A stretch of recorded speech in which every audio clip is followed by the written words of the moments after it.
Okay, so let's watch this crash together. He's gonna spin his wing and crash land into the rain. Zack.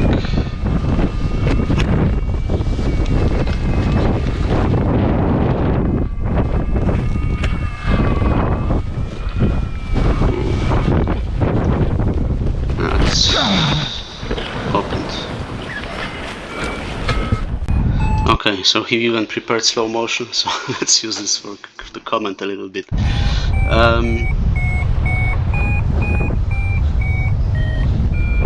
So he's thermaling, but you don't need me to know this. And now there is a moment.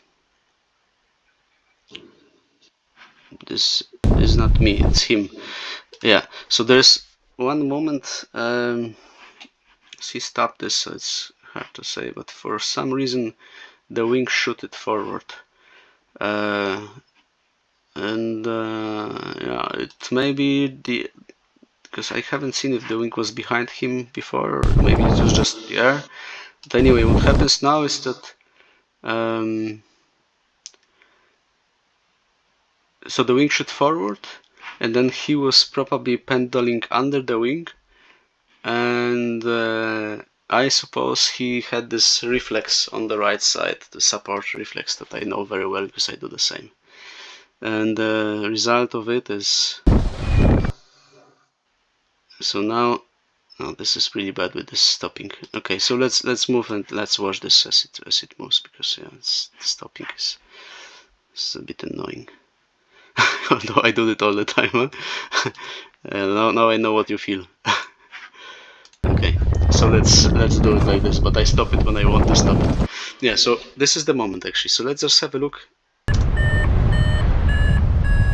on his feet, because this is the only thing that we see.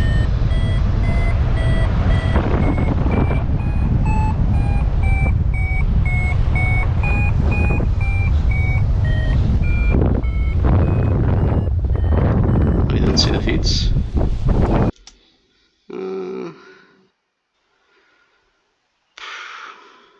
I don't know what has happened here actually. Maybe just entered like he just went out of the thermal and the air was descending maybe.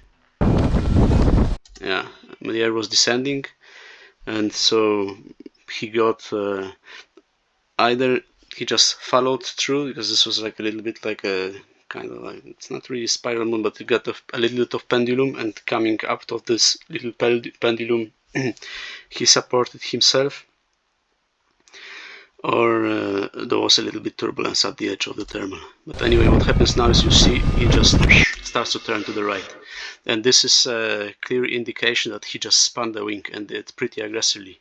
So this is something that you do, I do unconsciously actually. If I get into like free fall, or I mean, the more trained I am, the less it happens.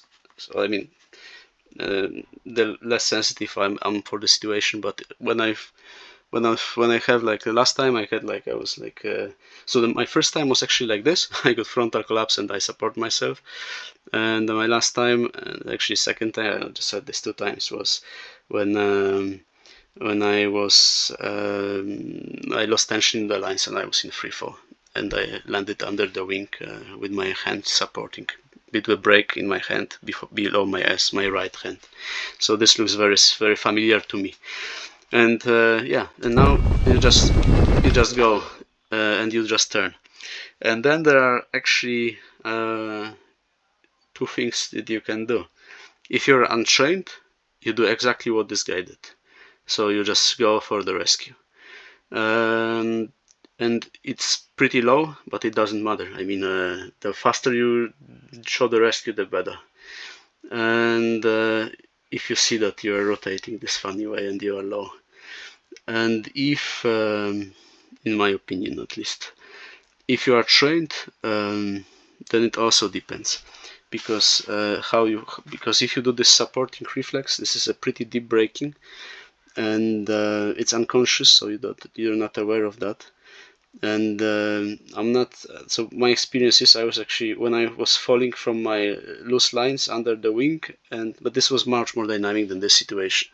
I just started to turn immediately, and even though I'm trained to detect the speed entry and release the brake immediately, and I did it in real life, from being surprised and reacting correctly, that time I didn't react it as I should. So actually, I mean, I started to turn, and then if you start to turn already, then the exit is, well, you can exit to the front, but it may be a big shoot, so there is a bit of risk of getting a cravat if you don't brake it hard enough, and it's pretty dynamic. Or but it's quick way for sure. And being low like here, yeah, probably this would be the way to go. Just release your brake, and then be ready to just release the brake to let the wing half fly, and then be ready to use a lot of brake to stop your wing from shooting, because it's gonna shoot. And the other option is, if you have more height, then you just go to backfly. But something you have to train a lot, because this is not, and train a lot in SIV, because it's a negative maneuver. So while training this, a lot of shit may happen, may go wrong. So you only want to train it on SIV. So you just yeah, add another brake, you go into flyback, and then you release and go back to the normal flight. You stop rotating in the playback, and then you start flying like forward, but you lose more altitude than just by letting it fly. And of course, if you're able to do this, like if that would happen in a thermal, then you can still be trained to just instinctively recognize. If you do this a little bit on SIV, then you will be able to instantly recognize the moment where you just turn to turn away. You know, this movement is pretty characteristic. So when you start to feel this movement, and if you're trained enough and recent, then you will be able to move your hand up instinctively, and then you leave if you're just entering before you really start to turn a lot, but you start just to starting turning, then you can just release your hand immediately, and yeah, and then it's gonna shoot forward. You have to brake again, but then you lose relatively little altitude and a little bit of direction for sure, but not so much. But once you start to turn, then it's a bit more hairy. So if you're not trained, yeah, throwing rescue parachute is the way to go. If you are trained, then yeah, you can either go the front, let it fly, and then just stop the shooting forward, because it's gonna be hard and asymmetric, and or go but to backfly and then go from backfly. But yeah, being so low, going to backfly, I'm not sure if I would do this. Probably I would go to the front. But it needs some training. That's why SIVs would be really useful. And actually, from the movement of his hand, you kind of see that that this is pretty erratic,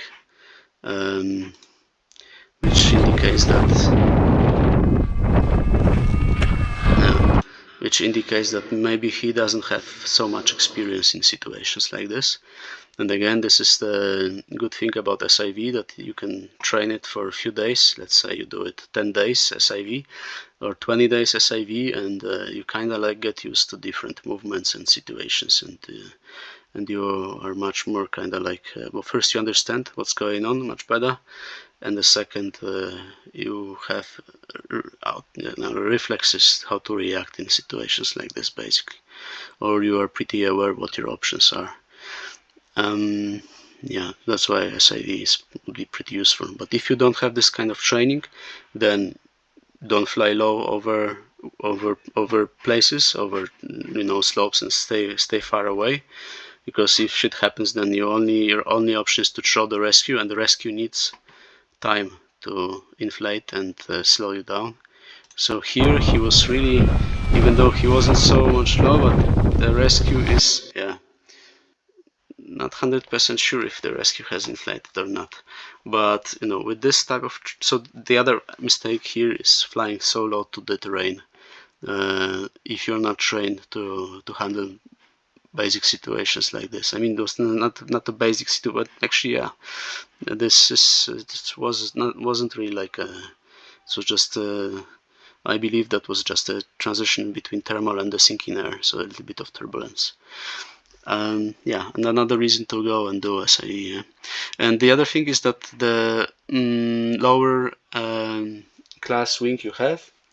So what type of wing can this be? We don't see it.